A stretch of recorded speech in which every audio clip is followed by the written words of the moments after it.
Nubuat, mimpi, penglihatan. Pernah nggak sih kita dengar tiga kata ini dipakai bolak-balik seolah-olah artinya sama aja?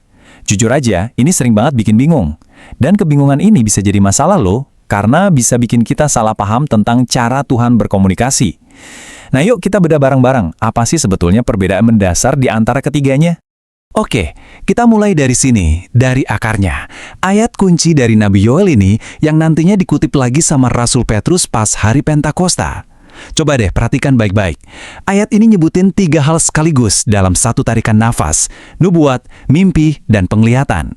Ini bukan kebetulan loh. Justru disinilah teka-tekinya dimulai. Kalau Tuhan sendiri yang menyejajarkan ketiganya, artinya pasti ada perbedaan penting di antara mereka.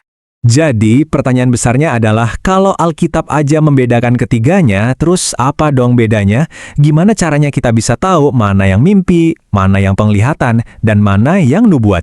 Nah, untuk menjawab ini, kita butuh satu kerangka berpikir yang simpel tapi ngena banget. Dan kerangka berpikirnya tuh sebetulnya sederhana banget, tapi justru ini yang sering kita lupain. Kuncinya bukan soal mana yang lebih hebat atau lebih keren, tapi soal arah alirannya. Coba dia bayangin gini, pesannya tuh lagi masuk ke kita, atau justru lagi keluar dari kita. Nah, ini dia prinsip kuncinya. Mimpi dan penglihatan itu adalah cara kita menerima pesan dari Tuhan. Keduanya adalah sarana untuk input. Sedangkan nubuat, itu adalah cara kita menyampaikan pesan yang udah kita terima itu ke orang lain. Itu adalah sarana untuk output. Jadi, ini bukan tiga hal yang berdiri sendiri, tapi bagian dari satu proses yang sama. Ada yang fungsinya menerima, ada yang fungsinya menyampaikan. Biar gampang nempel di kepala, kita pakai analogi modern aja. Anggap aja mimpi dan penglihatan itu kayak kotak masuk atau inbox rohani kita. Tempat pesan-pesan dari Tuhan mendarat. Nah, nubuat itu adalah kotak keluar atau outbox kita. Momen saat kita secara sadar meneruskan pesan yang udah kita terima itu. Inbox dan outbox. Sesimpel itu kan? Oke, dengan kerangka kotak masuk dan kotak luar ini di tangan, sekarang kita jadi lebih siap nih buat ngupas tuntas setiap istilah satu persatu. Dan ternyata, makna dari bahasa aslinya itu bisa kasih pencerahan yang luar biasa.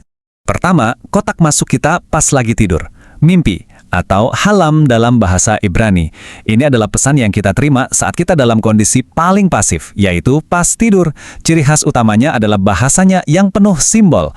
Ingatkan ceritanya Fir'aun soal 7 sapi kurus dan gemuk? Nah, itu dia contoh klasik halam. Dan karena isinya simbol, mimpi seringkali butuh penafsiran biar kita ngerti maksudnya. Lalu, ada kotak masuk kita yang kedua, penglihatan atau hazon. Bedanya apa sama mimpi? Nah, ini kejadiannya pas kita lagi melek, sadar betul, atau mungkin lagi dalam kondisi ekstasi rohani yang intens. Beda sama mimpi yang simbolis, penglihatan itu biasanya lebih visual dan lebih to the point. Coba bayangin penglihatannya Yehezkiel tentang tahta Allah yang megah, atau pas Paulus tiba-tiba dibutakan sama cahaya terang di jalan ke Damaskus. Itu hazon. Dan sekarang kita pindah ke kotak keluar kita, nubuat atau naba'ah. Ini dia bagian aktifnya. Dan ini keren banget loh, arti harfiah dari kata Ibrani ini adalah menggelembung keluar. Bayangin deh, sumber mata air yang saking penuhnya sampai meluap. Nah, itulah esensi nubuat, sebuah pesan ilahi yang udah kita terima, yang begitu penuh sampai nggak bisa ditahan lagi, dan harus meluap keluar lewat perkataan. Nah, ini penting banget buat meluruskan salah paham yang paling umum soal nubuat. Nubuat itu bukan sekedar jadi tukang ramal masa depan. Fungsi utamanya adalah jadi corong Tuhan untuk masa kini. Seorang nabi itu lebih sering bicara kepada zamannya daripada tentang masa depan. Pesannya bisa jadi dorongan, teguran, atau penghiburan yang relevan banget buat orang-orang yang mendengarnya saat itu juga. Sekarang kita udah paham dasar-dasarnya kan? Nah, siap-siap karena ada satu momen yang mengubah semuanya secara drastis. Titik baliknya, hari Pentakosta.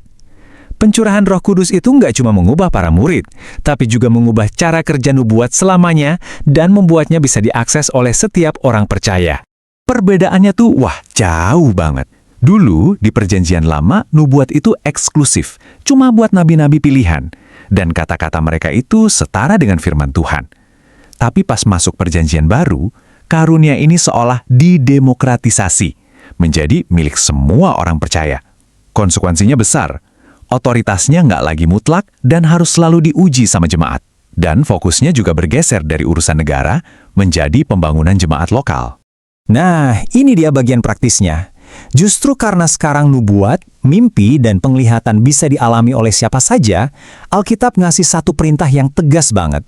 Ujilah segala sesuatu. Kita diminta buat nggak menelan semuanya mentah-mentah. Ini bukan soal jadi sinis atau ragu ya, tapi soal jadi bijaksana dan taat. Terus gimana dong cara ngujinya? Gampang, Alkitab ngasih kita semacam checklist praktis dengan 4 filter. Pertama, dan ini harga mati, apakah pesan itu sejalan dengan Alkitab?